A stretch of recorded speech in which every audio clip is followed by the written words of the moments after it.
السلام علیکم، میرا نام ڈاکٹر ماہین ہے. میں سائیکائٹری کلینک میں ایز کنسلٹنٹ سائیکائٹرسٹ کام کر رہی ہوں. آج میں جس ٹاپک کے اوپر بات کرنا چاہوں گی وہ ٹاپک ڈپریشن کا ہے، کیونکہ اکثر ہم آج کل سنتے ہیں کہ ہر دوسرا بندہ ہمارے پاس اسی مقصد سے آ رہا ہوتا ہے کہ مجھے ڈپریشن ہے. تو میں بتانا چاہتی ہوں کہ کلیئر کرنا چاہتی ہوں کہ ڈپریشن اور نارمل مایوسی اور نا امیدی، اس میں فرق کیا ہوتا ہے. جو نارمل مایوسی یا نا امیدی ہوتی ہے یا موڈ کا خراب ہونا یا اداس ہونا، وہ کچھ عرصے میں ٹھیک ہو جاتی ہے. لیکن جو ڈپریشن ہے اس کے اندر بہت ساری علامات ہوتی ہیں. جب ہم ان ساری علامات کو دیکھتے ہوئے ہم پیشنٹ کو ڈپریشن کا ڈائگنوسس دیتے ہیں. اس طریقے سے نہیں کہ کوئی بھی بندہ آ جائے اور ہمیں کہے کہ میں تو بہت لو فیل کر رہا ہوں اور مجھے ڈپریشن ہو رہا ہے، تو ہمیں اس کو پہلے پورا پروب کرنا ہوتا ہے، اس کے بعد ہم اس کو لیبل کرتے ہیں. جو ہمارے پاس کرائٹیریا ہوتا ہے اس حساب سے جب تک مریض کے اندر یہ ساری علامات، جو میں بھی آپ کو آگے بتاؤں گی، یہ ساری علامات 2 ہفتے تک نہ آئیں تب ہم اس کو ڈپریشن لیبل کرتے ہیں. اب ان علامات میں ہوتا کیا ہے؟ سب سے پہلے مریض آپ کو کہے گا کہ میرا مزاج بہت اداس رہتا ہے، کسی بات پہ خوش نہیں ہوتا، کسی کام میں دل نہیں لگتا. وہ کام جن کے کرنے سے ان کو پہلے خوشی محسوس ہوتی تھی، ان میں خوشی محسوس نہیں ہوتی ان کو وہ کام کرنے کے اوپر. موڈ اداس رہتا ہے، صبح اٹھتے ہیں تب بھی موڈ اداس رہتا ہے، شام تک جاتے جاتے مزید اداسی کی طرف، مایوسی کی طرف جاتا ہے. کوئی چیز ان کو اپنے ارد گرد جو ہے وہ اچھی نہیں لگ رہی ہوتی. دوسری سب سے زیادہ امپورٹنٹ کہ ان کی جو نیند ہوتی ہے وہ بہت زیادہ ڈسٹرب ہو جاتی ہے، ان کو نیند آتی ہی نہیں ہے. جیسے ایک ہوتا ہے کہ بائی پولر ڈس آرڈر، اس میں مریض کہتا ہے کہ ہمیں نیند کی ضرورت ہی محسوس نہیں ہوتی. لیکن جو ڈپریشن کا پیشنٹ ہے وہ کہے گا کہ مجھے نیند آتی نہیں ہے، میں سونا چاہتا ہوں لیکن مجھے نیند نہیں آتی. اس میں ہوتا یہ کہ وہ بار بار 2 گھنٹے کے لیے نیند کے اندر جائے گا، پھر اٹھ کے بیٹھ جائے گا، پھر کتنی دیر تک وہ جاگتا رہے گا، اس کو نیند نہیں آئے گی. اور معمول کے مطابق اگر وہ روزانہ فرض کریں 9 بجے کے قریب اٹھ رہا ہے تو اس کی آنکھ 5 بجے 6 بجے کھل جایا کرے گی. تو یہ جو ارلی مارننگ ویکننگ ہوتی ہے، اس کو ہم ڈپریشن کے کرائٹیریا میں ڈالتے ہیں کہ اس کی سلیپ جو خراب ہوئی ہے اس کے اندر یہ والا کرائٹیریا بہت ضروری ہے. ایک یہ کہ جب وہ صبح اٹھے گا تب وہ فریش نہیں ہوگا، وہ تھکاوٹ محسوس کرے گا. دوسرا، اپنے وقت کے معمول سے پہلے اٹھ جائے گا. اور تیسری بات یہ ہے کہ وہ بار بار رات کو اٹھتا رہے گا. وہ جب بھی بستر پہ جائے گا جاتے ساتھ اس کو نیند نہیں آئے گی، کروٹیں بدلتا رہے گا. اس طریقے سے اس کی نیند بہت زیادہ ڈسٹرب ہوتی ہے. یہ 2 میجر کمپلینٹس ہیں، اداسی، مایوسی اور نیند. ان کے بعد آتی ہے ہمارے پاس کھانا پینا. اب جب کھانا پینا ہے وہ بھی مریض کا کام ہو جاتا ہے. مریض آ کے کہتا ہے میرا کچھ دل ہی نہیں کرتا کہ میں کچھ کھاؤں یا پیوں. اس کے گھر والے اصرار کرنے کے اوپر باوجود وہ کہتے ہیں میرا دل ہی نہیں کر رہا، جس کی وجہ سے بعض دفعہ ان کا وزن جو ہے وہ کم ہو جاتا ہے. اگر نارمل وزن سے 5% وزن کم ہو جاتا ہے ان کا، تو اس کو ہم ڈپریشن کے ویٹ لاس میں ڈالتے ہیں کہ یہ ڈپریشن کی وجہ سے ویٹ لاس ہو رہا ہے. تیسری چیز ہوتی ہے کہ اس کے اندر ڈپریسو تھاٹس آنے لگ جاتی ہیں. فیوچر کے حوالے سے دیکھیں تو ان کو ہوپ لیسنس ہوگی، مایوسی ہوتی ہے، نا امیدی ہوتی ہے، ان کو زندگی اچھی نہیں لگ رہی ہوتی، ہر چیز میں کوئی نہ کوئی خرابی لگ رہی ہوتی ہے. وہ کہتے ہیں جینے کا کوئی مقصد ہی نہیں ہے، ہر بات پہ کہتے ہیں کہ زندگی سے تو بہتر موت ہے. اس کے علاوہ ان کے اندر گلٹ آ جاتا ہے. گلٹ اس طریقے سے آتا ہے کہ اگر انہوں نے پہلے کوئی برا کام کیا ہو یا پہلے کوئی ایسا کام کیا ہو جس کے اوپر ان کو اب جا کے پچھتاوا آتا ہے کہ میں نے وہ کام کیا تھا جس کے بعد مجھے اب پچھتاوا ہو رہا ہے، شاید اس پچھتاوے کی سزا میں مجھے یہ میری بیماری لگی ہے. آخری چیز ہوتی ہے ورتھ لیسنس. ورتھ لیسنس کا مطلب ہے کہ اپنے آپ کو دوسروں سے کم تر سمجھنا. وہ جب بھی ان کو پوچھیں گے کہ آپ اپنے آپ کو دوسروں کے سامنے یا دوسروں کے آگے کس طریقے کا سمجھتے ہیں، تو وہ ہمیشہ کہیں گے کہ میں بہت کم تر سمجھتا ہوں، فلانا بندہ جو ہے وہ میرے سے بہت آگے نکل گیا، فلانے بندے یہ کر لیا، اس نے یہ کر لیا، لیکن میں ابھی تک وہیں کا وہیں بیٹھا ہوں. دوسری بات جو ہوتی ہے نا، اس طریقے سے ان کے اندر ورتھ لیسنس بہت زیادہ آ جاتی ہے. اور اس کے بعد ہیلپ لیسنس ہوتی ہے کہ وہ کچھ کرنا چاہتے بھی ہیں، اپنے آپ کو ٹھیک بھی کرنا چاہتے ہیں بعض پیشنٹس، لیکن وہ ٹھیک کر نہیں پا رہے ہوتے. تو یہ سب کچھ ہیلپ لیسنس کے اندر آ جاتا ہے. آخری جو ایک اور کرائٹیریا ہوتا ہے اس کے اندر یہ ہوتا ہے کہ بالکل ہی نا یہ ہر چیز میں سلو ہو جاتے ہیں. کسی کام میں دل نہیں لگتا، کوئی کام نہیں کرتے، لوگوں سے بات چیت کرنے کا دل نہیں کرتا، الگ تھلگ بیٹھے رہنے کا دل کرتا ہے.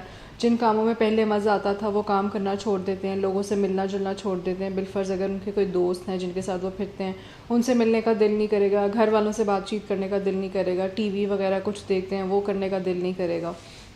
اور بہت سلو ہو جاتے ہیں، کسی کام میں بھی ان کا دل بیسیکلی نہیں لگ رہا ہوتا اور نہ وہ کرنا چاہتے ہیں کہ ہم کوئی مزید کام کریں.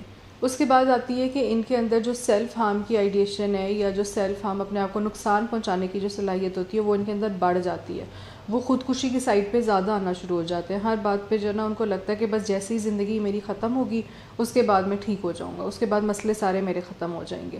اور وہ سوسائڈ اٹیمپٹ، بعض ہوتے ہیں جو اٹیمپٹ کر کے ہمارے پاس آتے ہیں، بعض ہوتے ہیں جو کہتے ہیں کہ اگر ابھی کے ابھی مجھے کوئی موقع ملا جس سے میں اپنی زندگی ختم کر لوں تو اس کے اوپر وہ کہتا ہے کہ میں زندگی ختم کر لوں گا. تو اس طریقے کے جو رسک پیشنٹ ہوتے ہیں وہ بہت ہائی رسک پیشنٹ ہوتے ہیں.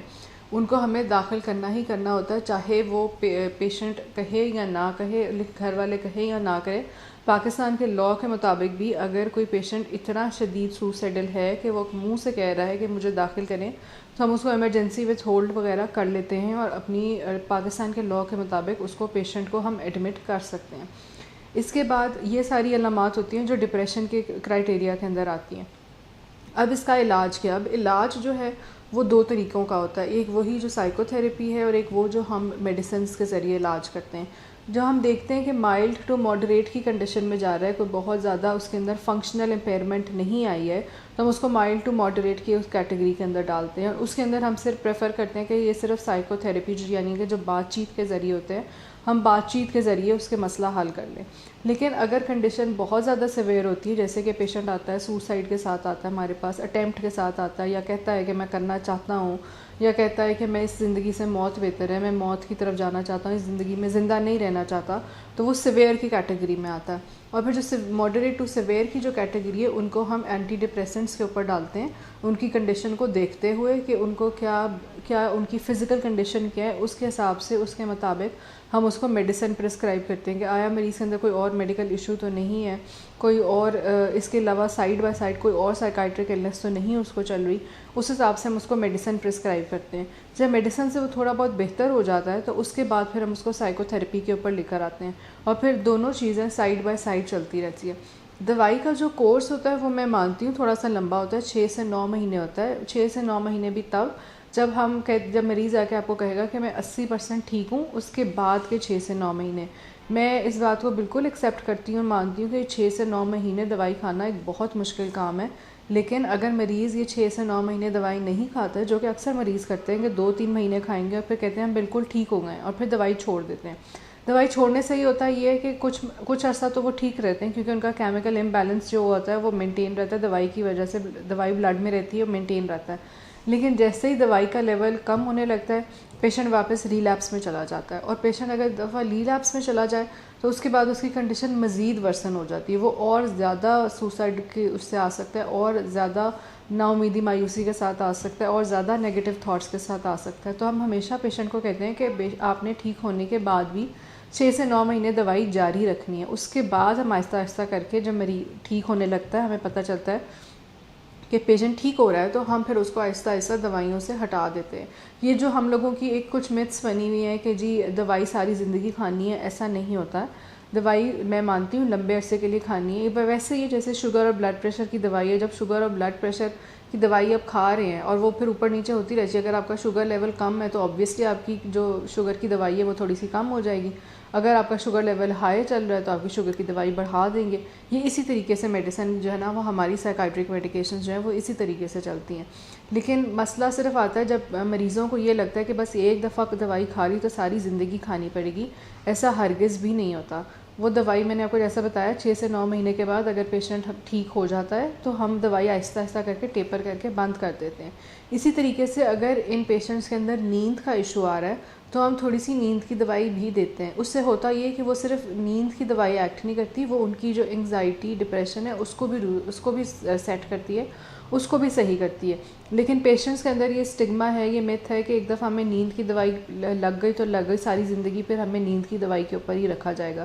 ایسا ہرگز نہیں ہوتا۔ جب ہم پیشنٹ کو کوئی نیند کی دوائی دیتے ہیں تو ہم کوئی لمیٹڈ ٹائم کے لیے دیتے ہیں، جیسے ہی اس کی نیچرل نیند واپس آنے لگتی ہے، سائیکو تھیریپی کے بھی ہم سلیپ ہائیجین اور سارے ان کو طریقے بتاتے ہیں کہ کیا کیا طریقے ہیں جس سے ہم اپنی نیند کو بہتر کر سکتے ہیں، فزیکل ایکٹیویٹی کے تھرو بہتر کر سکتے ہیں، اپنا اسکرین ٹائم کم کر کے اپنی نیند کو بہتر کر سکتے ہیں، ہم سارے ان کو طریقے سمجھاتے ہیں۔ اس کے بعد ہم زیادہ سے زیادہ 1 سے 1.5 مہینہ اس کو نیند کی دوائی دیتے ہیں، اور اس کے بعد آہستہ آہستہ ہماری پوری کوشش ہوتی ہے کہ جتنی جلدی ہم نیند کی دوائی بند کر دیں، کیونکہ اتنی جلدی ہی وہ پیشنٹ نیچرل نیند کے اوپر واپس آئے گا، ورنہ ادروائز جو ہوتا ہے پھر پیشنٹ ابیوز کرنے لگ جاتے ہیں، جو اتنی نیند کی دوائی ہوتی ہے اس کو پھر نشے کے طور پہ لینے لگ جاتے ہیں، اور پھر وہ جو ڈپریشن ہوتا ہے، ڈپریشن تو ختم ہو جاتا ہے لیکن ڈپریشن سے ہٹ کے پھر وہ سبسٹنس مس یوز کی طرف چلے جاتے ہیں، جو نیند کی دوائی ہوتی ہے اس کو مس یوز کرنا شروع کر دیتے ہیں ضرورت سے زیادہ۔ پھر جب پیشنٹ امپلسو ہو جاتا ہے، یا اگر کوئی بارڈر لائن پرسنالٹی کی پیشنٹ ساتھ ساتھ ٹریٹس آ رہے ہیں، وہ امپلسو ہو کے بہت ساری میڈیکیشن یا بہت ساری دوائی وہ اکٹھی کھا لے گا، تو ہم ہمیشہ پیشنٹ کو اور اس کے اٹینڈنٹ کو کہتے ہیں کہ کہ دوائیاں اٹینڈنٹ کے کنٹرول میں ہونی چاہیے، پیشنٹ کے کنٹرول میں نہیں ہونی چاہیے، کیونکہ جو سوسائڈ کا اگر اس کے دماغ میں چل رہا ہے کہ اس نے خودکشی کرنی ہے تو وہ کسی بھی وقت دوائیاں بہت ساری کھا کے مس یوز کر کے خودکشی کرنے کی کوشش کر سکتا ہے۔ تو یہ وہ کچھ باتیں ہیں جو ڈپریشن کے بارے میں کلیئر کرنا چاہتی تھی، کہ بہت سارے لوگ جو صرف ایک سمپل آ جاتے ہیں کہ ہمیں ڈپریشن ہے، ڈپریشن کے اندر یہ ساری علامات کا ہونا ضروری ہے، تب ہم اس کو لیبل کرتے ہیں، اور اگر ہمیں لگتا ہے کہ ڈپریشن جو ہے وہ اتنا سیویئر ہے کہ اس کے لیے ٹریٹمنٹ کی ضرورت ہے تو ہم ٹریٹمنٹ سٹارٹ کرتے ہیں۔ اگر آپ لوگ یا آپ کے ارد گرد کے کوئی بھی آپ لوگوں کو دیکھیں کہ تھوڑا سا اس طریقے سے ایکٹ کر رہا ہے، تھوڑا ڈاؤن ہے، تھوڑا موڈ لو ہے، تو آپ اس کو سمجھا بجھا کے کسی سائیکائٹری کلینک کے اوپر، نفسیاتی کلینک کے اوپر ضرور لے کے جائیں، اس کو نفسیات کے ڈاکٹر سے ضرور چیک کرائیں۔ جس طریقے سے آپ کے دل میں درد ہوتا ہے تو تب بھی تو آپ دل کے ڈاکٹر کے پاس جاتے ہیں، آپ کے سر میں درد ہوتا ہے آپ دوائی کھاتے ہیں، تو نفسیات کا ڈاکٹر ہمیشہ آپ کی ہیلپ کرنے کے لیے بیٹھا ہوا ہے۔ اگر آپ کو ڈپریشن آ رہا ہے تو یہ بھی ایک بیماری ہے، اگر آپ کا دماغ ہی کام نہیں کر رہا تو آپ جس نے پورے جسم کو کنٹرول کرنا ہے تو وہ پھر باقی کام تو آپ کوئی بھی نہیں کر سکتے۔ تو یہ وہ کچھ باتیں تھیں اور کچھ متس تھی جو میں ڈپریشن کے حوالے سے کلیئر کرنا چاہتی تھی۔ اگلی ویڈیو تک کے لیے اجازت دے، جو بھی ٹاپک پہ آپ اور بات کرنا چاہتے ہیں وہ کامنٹ سیکشن میں لکھ سکتے ہیں۔ Thank you.